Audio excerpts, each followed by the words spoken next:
Let's take a look at functions involving radicals. You've pretty well seen this before. We've seen functions before, and you've seen radicals before, so it kind of combines the two together. Let's first take a look at evaluating functions. First problem, we got f of x is equal to square root of x plus 4. And the first thing we want to find is f of 12. Well, remember with evaluating a function, we go through and where our variable was, we put in parentheses.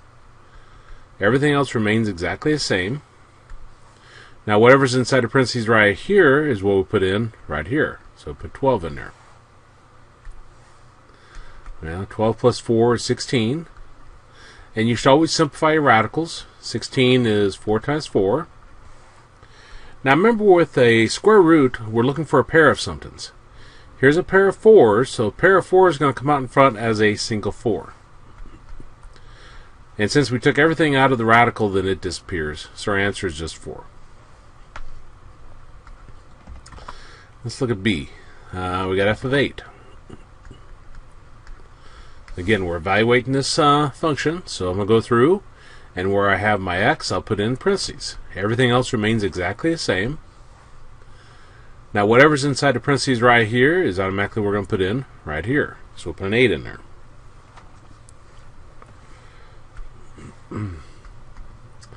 Well, 8 plus 4 is 12. And always you should simplify your radicals. So 12 is 2 times 2 times 3. Remember with square roots we're looking for a pair of somethings. Well, here's a pair of 2's. So this pair of 2's is going to come out in front as a single 2. And we're left with a 3 inside the square root, so our answer is 2 square root of 3. You can only bring something out if you have a pair of them. We only have one 3. Let's take a look at f of negative 3. Again, we're going to go through, and we'll put parentheses where x is. So we've got square root of parentheses plus 4. Whatever's inside the parentheses right here is automatically what we'll put in right here. So we'll put in negative 3. Well, negative 3 plus 4 is 1, and square root of 1 would give us 1. I didn't write it out, but 1 is 1 times 1, and again we got a pair of 1s. We're looking for a pair of somethings. Let's look at our second problem. We got, get my glasses on here. H of x is equal to cube root of x minus 3 over x minus 2. And we want to find h of 4.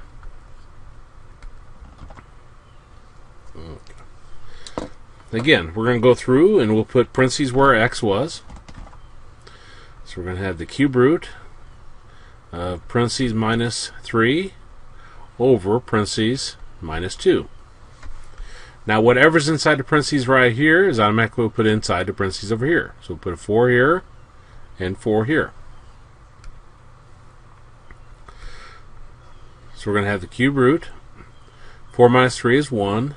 4 minus 2 is 2. Now remember on our simplifying, when you got fractions and radicals, you got two basic ideas on them. You can't have a radical in your denominator. You cannot have a fraction inside of your radical. Well, we got a fraction inside of a radical. So we can split this up. We can put a radical right on top.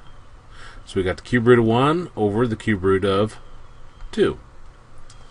Well, we got rid of the fraction inside the radical, but we put a radical in the denominator, which we can't have. In the beginning, before we look at that, cube root of 1 is 1. Cube root, square root, whatever radical you have, if you have a 1 in there, it always just gives you 1. Then down below, we're going to have the cube root of 2. Okay, now we can't have radicals in your denominator. So this is a cube root. Our index is 3, the number in the slot. That tells you how many you need. We got 1, 2. That means we need 2 more 2's. Because we need a total of 3 2's. Now whatever you multiply by the bottom, you have to multiply by the top. So multiply the top part by the same thing. Now the index will tell you exactly how many 2's you need. If this was index was 4, I'd need 4 of them total. If it's 5, I'd need 5 2's down here. Well, up on top, the 1 doesn't do anything, but I got the cube root. 2 times 2 is 4. And down below, since we got our index is 3, we got 3 2's, that just gives us a single 2. And that's our answer. Now B is h of 7. So we got the cube root. And again, we're going to go through, and wherever we have an x, we'll put in parentheses. So we got parentheses minus 3 over parentheses minus 2.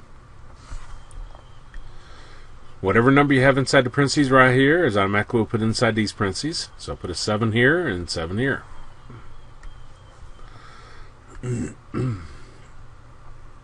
Well, we got the cube root. 7 minus 3 is 4, and 7 minus 2 is 5. Again, we got a problem. We got a fraction inside of a radical, so we don't want that. So we'll split it up. Put a radical around top. So I got the cube root of 4, and we'll put a radical around the bottom. So we got the cube root of 5. Okay, now the issue is the radical and denominator. We can't have that. So let me go ahead and write this down again. We got the cube root of 4 over the cube root of 5. Our index, the number in the slot, is 3, which means we need 3 5's. We only got 1 5, so I'm going to put 2 more 5's down here. And whatever you multiply by the bottom, you have to multiply by the top. So put 2 5's inside the cube root up there too. Okay, well up on top, multiplying these together, 5 times 5 is 25, times 4 is 100. So we'll have the cube root of 100 over, now on the bottom we got index is 3, we got 3 5's. So that just gives us a single 5. And that's our answer. Okay, part C. We got h of negative 2. Now again, we're going to go through, and everywhere we have a variable, we'll put in parentheses. So we've got parentheses minus 3 over parentheses minus 2. Whatever number we have inside the parentheses right here is automatically we'll put in right here and right here. So we'll put a negative 2 in there and a negative 2 in there. So the cube root, negative 2 minus 3 is negative 5, and down below we got negative 2 is negative 4.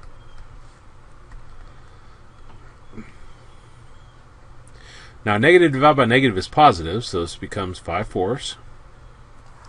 And we're back to the same issue as the first two parts. You cannot have a fraction inside of a radical. So we'll split this up. I'll put a cube root around the top, and I'll put the cube root around the bottom. Now to begin with, on the bottom we have 4. Well, 4 is 2 times 2. Okay, now the issue is we can't have a radical in the denominator. Our index is 3, means we need 3 of whatever. We got 2 2's, so I just need 1 more 2 down there, because I need 3 of them. And then whatever you multiply by the bottom, you have to multiply by the top. Okay, so up on top, I got 5 times 2 is 10, so we got the cube root of 10. And down below, our index is 3, we got 3 2's, so that gives us a single 2. And that's our answer. And let me start the page. And let me bring up Word, because we're getting ready to talk about domain. And I want to type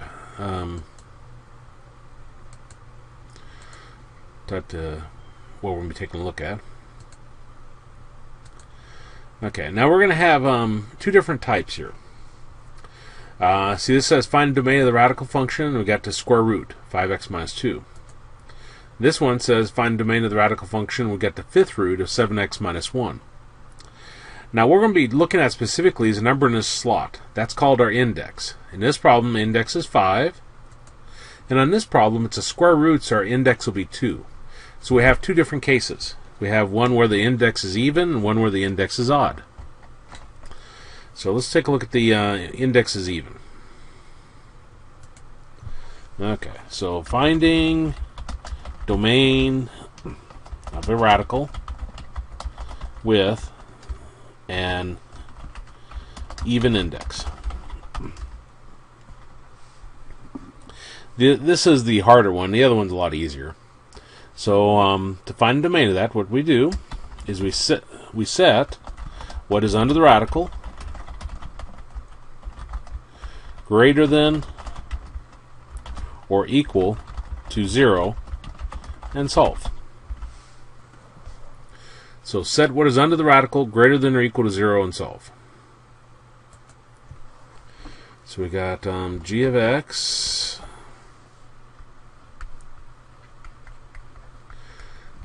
is equal to square root of 5x minus 2.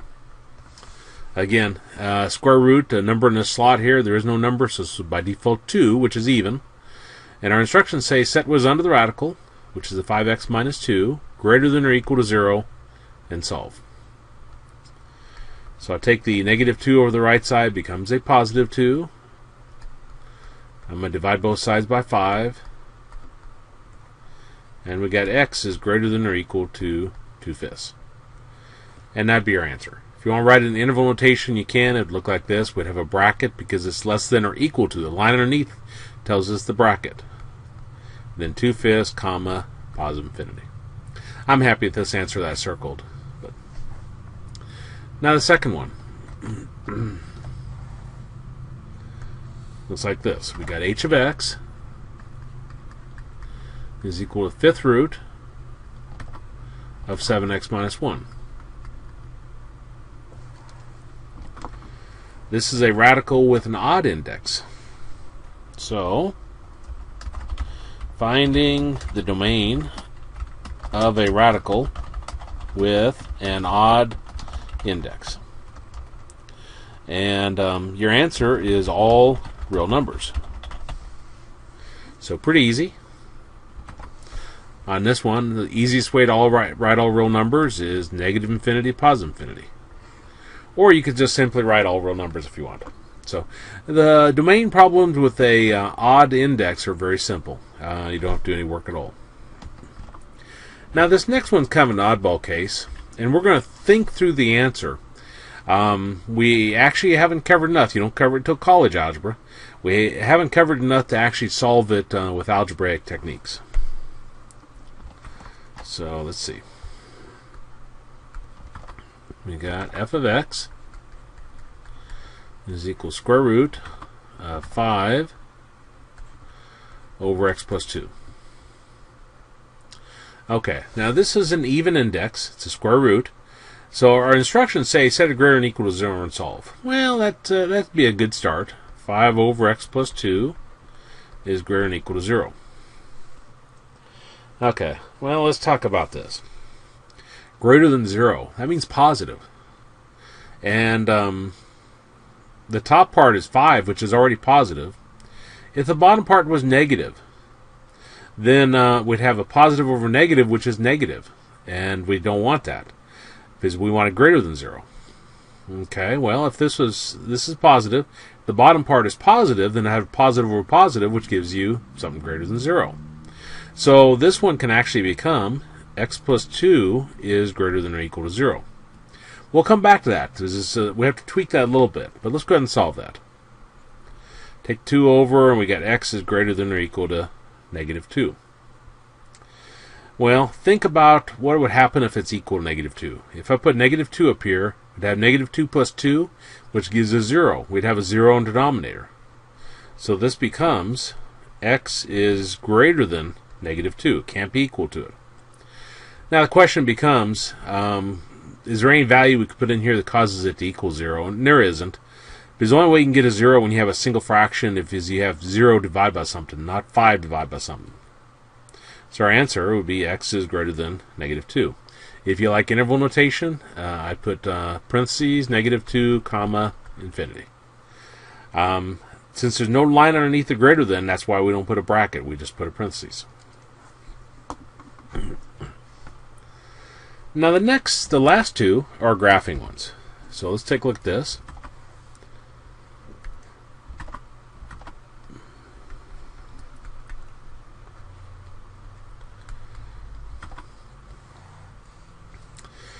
First thing, let's talk about the domain. It's a radical with an even index, so we're going to take what's inside of a radical, set it greater than or equal to 0, and solve. So we got x is greater than or equal to 2. And that'd be our domain.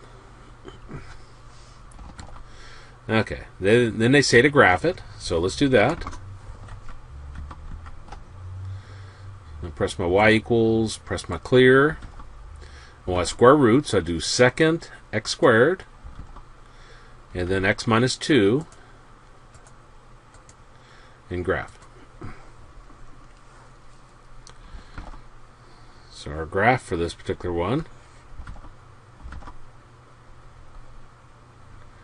will look like that right there. Okay, they're also asking us to find our range. Our range is our y values where a graph exists. If I come down here, for example, at y is equal to -1, if I go left or right, I don't find my graph anywhere. The lowest point of my graph is right here, which is y is equal to 0. So 0, and then you see it's going up. So my range, if I wanted to put it there, I could say y is greater than or equal to 0. Now again, you do not have to write these in this form. You know, your range here, you could just put bracket 0, comma, infinity, like that.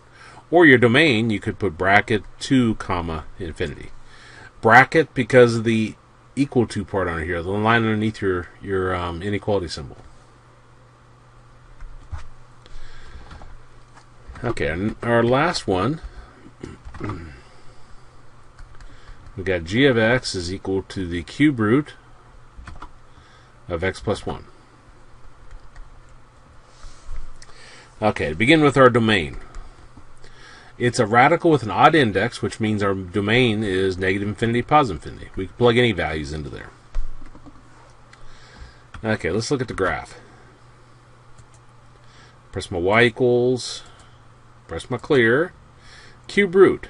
I go to my math, and that's where I find my cube root. So I press 4, the number in front of it, or you can down arrow to it and press enter on it. If I simply press 4. And then we want x plus 1. And you can put a closing parentheses if you want, then graph.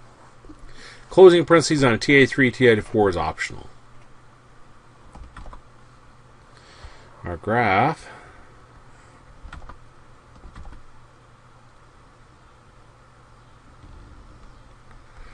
looks something like that. I don't draw it real well. Now our range, our y values where our graph exists.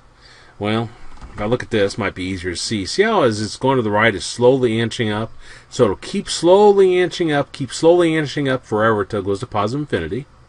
As this goes to the left, you see it's slowly inching down. It'll keep slowly inching down forever, so it's going to negative infinity. So our range here will be negative infinity to positive infinity. Same as the domain. To be honest, I don't know if you find a radical with an odd index that doesn't have the domain and the range as negative infinity, positive infinity. You might. I just can't think of a particular example right now. And that would be looking at our graphs of radicals.